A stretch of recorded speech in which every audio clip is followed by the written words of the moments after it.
What we've got here in X-Men Apocalypse is the arrival of the original mutant, in some respects the sort of father to all mutants, in the character that's played by Oscar Isaac, Apocalypse.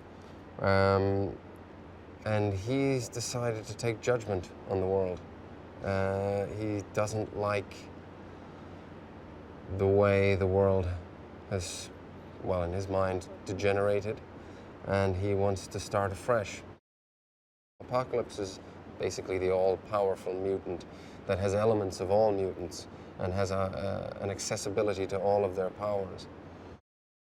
This one is of a huge scale, and again, that's sort of, you know, got to say full credit to Simon and Bryan for really, you know, allowing each of the stories enough space and allowing each of the characters to get enough time with the audience and the audience with the characters.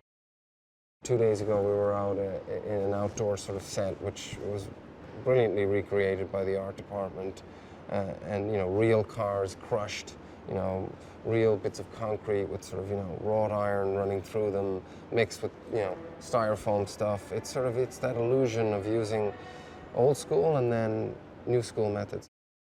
Her character sort of goes from, again, that place of being an angry, you know, young woman, you know, late teens, early 20s, you know, being sort of basically outed, you know, basically being, again, you know, pushed to the margins of society and really sort of a victim of abuse and bullying, and because she's different. And so, again, she's very vulnerable when Apocalypse finds her.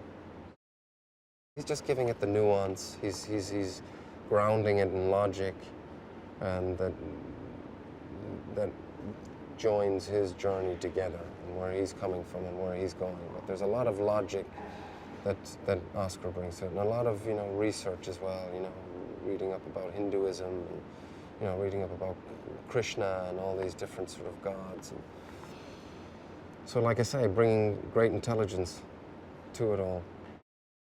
It's really fun to see a whole new, fresh group coming through. You know, it's like there's been certain scenes when we're filming that I've just, you know, had these flashbacks to First Class, and we all got together 5 years ago.